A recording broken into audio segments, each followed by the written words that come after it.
Hello guys, hope you all are doing well. So our today's topic is economies of scale and diseconomies of scale, and this is the diagram. Okay, y axis पर हमने लिया average cost, x axis पर हमने लिया output. This is a LRAC means long run average cost curve. ठीक है, हम जानते हैं कि जो हमारे कॉस्ट है वो हमारे पास फिक्स कॉस्ट है, एवरेज फिक्स कॉस्ट भी होती है. बट जब हम प्रोडक्शन को कभी भी किसी प्रोडक्ट के प्रोडक्शन को बढ़ाया जाता है तो हमारी फिक्स्ड कॉस्ट क्या होती है, कम होने लगती है. क्यों? जिस तरह से हम इलेक्ट्रिसिटी ले लें, हम अपना लैंड ले लें, हम उसी लैंड पर काम कर रहे थे पहले भी जब हम थोड़ा प्रोडक्शन कर रहे थे. थोड़ा प्रोडक्शन मतलब बिग स्केल पर नहीं कर रहे थे. जैसे ही हम अपने बिज़नेस को इंक्रीज़ करना चाहते हैं, एक्सपेंड करना चाहते हैं, तो हम अपना प्रोडक्शन बढ़ाना चाहते हैं. पहले भी हम उसी प्लेस पे काम कर रहे थे, अब भी. तो जैसे ही हम अपने प्रोडक्शन को इंक्रीज़ करेंगे तो हमारी कॉस्टिंग कम होने लग जाती है, क्योंकि हम प्रोडक्शन बढ़ा रहे हैं, हमारी सेलिंग ज़्यादा हो रही है, जिससे हमें प्रॉफिट मार्जिन ज़्यादा हो जाएगा.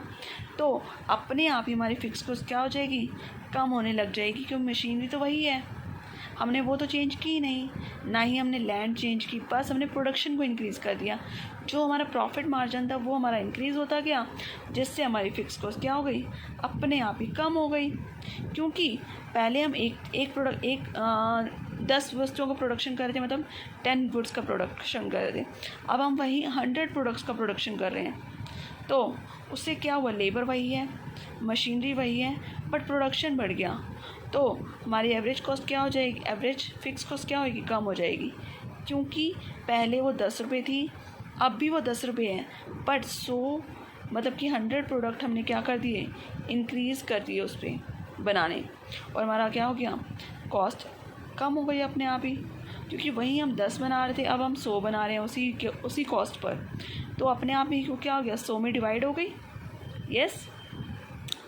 और इससे क्या हुआ, इकोनॉमीज़ ऑफ स्केल. मीन्स जब भी हम क्या करते हैं, किसी भी बिज़नेस को एक्सपेंड करने की कोशिश करते हैं, टोटल प्रोडक्शन को बढ़ाने की कोशिश करते हैं, तो एवरेज कॉस्ट क्या हो जाती है, कम हो जाती है. अब सेकंड क्या हो सकता है, डिक्रीज़ इन इनपुट प्राइस.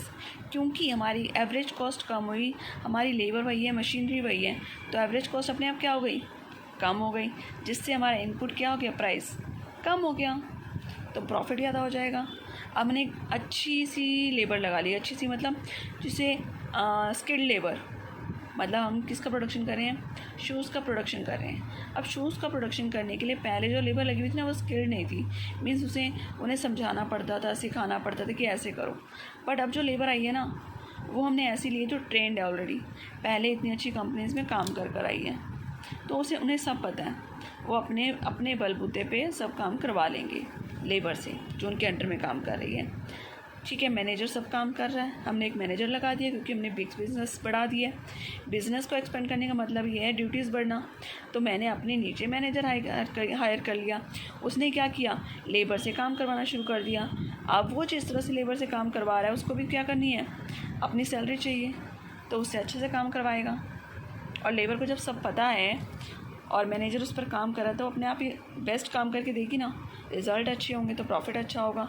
वहाँ पे हमें क्या आ गया, इकोनॉमीज़ ऑफ स्केल. अब डिसइकोनॉमीज़ ऑफ स्केल क्या है, this is diseconomies of scale and this is constant return of to scale. Means जहाँ पे हमारी कॉस्ट क्या हो जाती है, मिनिमम हो जाती है फिक्स कॉस्ट, वहाँ पे क्या होता है, कॉन्स्टेंट रिटर्न टू स्केल. ना ही हमें डिसइकोनॉमीज़ हो रही है, ना ही हमें इकोनॉमीज़ हो रही है. डिसइकोनॉमीज़ क्या है, मीन्स जहाँ पे हमारी एवरेज कॉस्ट इंक्रीज़ हो जाती है. प्रोडक्शन को बढ़ाएंगे तो क्या हो गया, हमारी एवरेज कॉस्ट अपने आप इंक्रीज़ हो गई.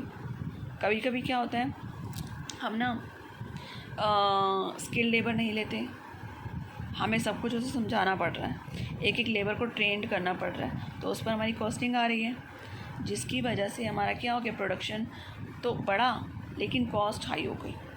ठीक है. और दूसरा, लेबर को जब हम इंक्रीज़ कर देंगे तो हमारी कॉस्टिंग बढ़ जाएगी.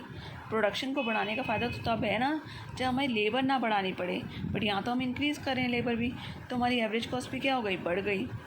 ओल्ड मशीनरी का यूज़ कर रहे हैं, आपको पता है, आप किसी भी पुरानी मशीनरी का यूज़ करोगे तो उस पर क्या होगी, रिपेयरिंग कॉस्ट आएगी. इवन आप गाड़ी भी यूज़ करते हो पुरानी, तो उस पर क्या है, एवरेज भी कम देती है, आपको रिपेयरिंग करवानी पड़ती है, आए दिन खर्चा मांगती है, तो क्या हो जाता है, आपकी एवरेज कॉस्ट क्या हो गई, इंक्रीज़ हो गई इस तरह से। तो वहाँ पे क्या हो गया, डिसइकोनॉमीज ऑफ स्केल। आपने तो बढ़ाने की कोशिश की थी प्रोडक्शन को, बट यहाँ तो कॉस्ट ही बढ़ गई, जिसकी वजह से आपके इनपुट प्राइसेस क्या हो गए, इंक्रीज़ हो गए। आपका किसी प्रोडक्शन की कॉस्ट क्या हो गई, अपने आप इंक्रीज़ हो गई।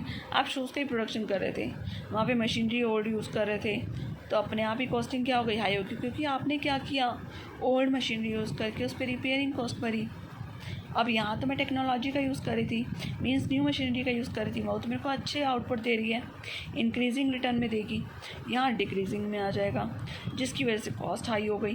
कॉस्ट हाई हो गई तो क्या हो गया, डिसइकोनॉमीज ऑफ स्केल।